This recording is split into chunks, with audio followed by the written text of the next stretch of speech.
Hello everyone!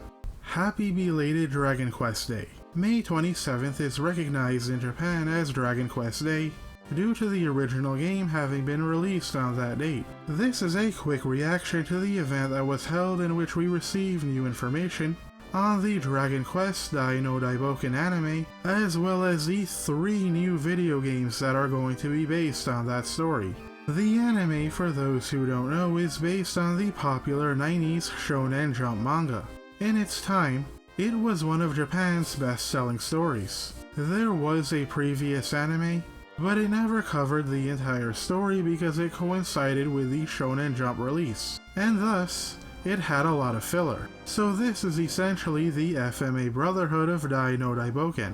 We are finally going to get an anime with the completed story, which is very nice. I am not showing the trailer because I don't want Toei claiming this video like they did with my last one. Hopefully they won't try to claim this just for the image. First off, I love the art style. It's Toriyama's characters, but the entire look is more like Hunter x Hunter. I'm a huge Hunter x Hunter fan, so I am completely fine with this decision. The cast has been announced and it's not the same as the original anime. A lot of these are newer, fresher faces. The seiyuu for Dai is Atsumi Tenezaki, who was someone I didn't recognize as I haven't watched much of what she's done. The only one I immediately recognized was her role in Durarara, where she played a really minor role. By the way, I'm a huge Durarara fan as well, so I do highly recommend that anime if you haven't watched it. Anyway, the anime is going to begin in October and I am very much looking forward to it. Moving on, 3 video games based on the anime were announced. If you're wondering why this is getting 3 games, again, it was a very popular manga and was a huge favorite. Anyway, the releases are going to be a mobile game, an arcade game, and a console action RPG.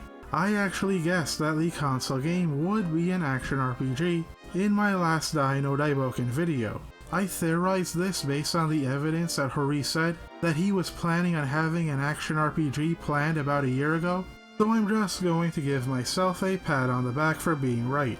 As for the games themselves, let's start with the mobile title. Dragon Quest Dai no Daibouken Tamashii no Kizuna, or The Adventure of Dai, The Bonds of Souls, was called a dash RPG. It's basically a corridor runner, but with a ton of RPG elements. You run down, I'm guessing that you tap the screen to fight, and you level up and get better equipment.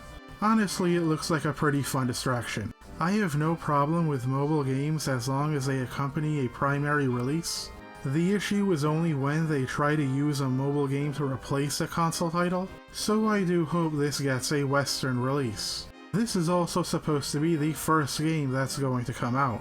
The arcade game, Dragon Quest Dai no Daibouken Crossblade, cross spelled with an X. Welcome to the year 2000, everyone. This is the kind of game you'd only see in Japan. You basically have to buy the collectible cards, bring them with you to the arcade, and then you use them on the machine. It's one of those things that's totally exclusive to this chain of 8 islands off to the east, but the idea does look cool. You place the cards down, use them to move the character into position, and then attack using the buttons. It's so bizarre, but it is really interesting. Obviously this has a 0% chance. No, scratch that. It has a negative 100% chance of making its way west. But I'll probably import some of the cards to collect since they did look cool. And we have saved the best for last. Infinity Strash, Dragon Quest The Adventure of Dai. For those wondering what a strash is, it's a combination of the words strike and strash. It's the name of Dai's signature attack.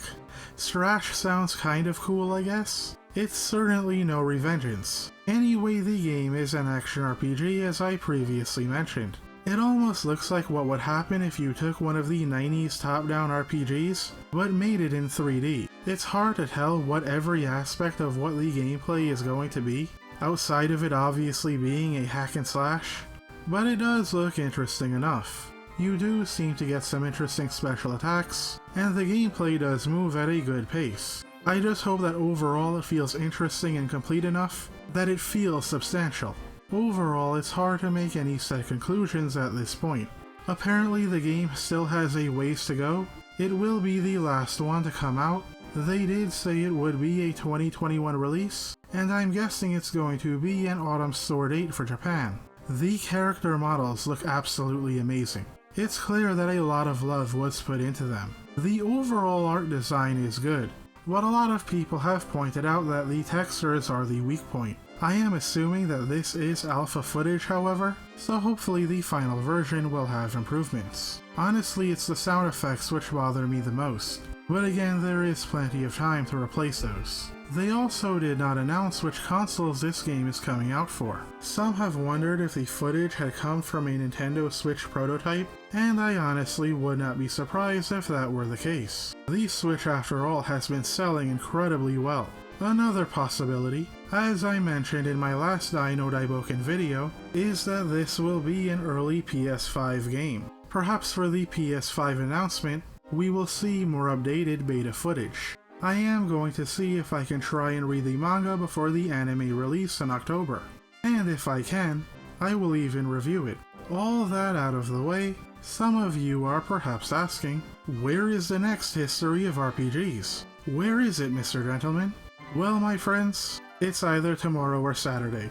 I'll do my best to get it out tomorrow afternoon or evening, but no promises. Anyway, I hope that you enjoy this video.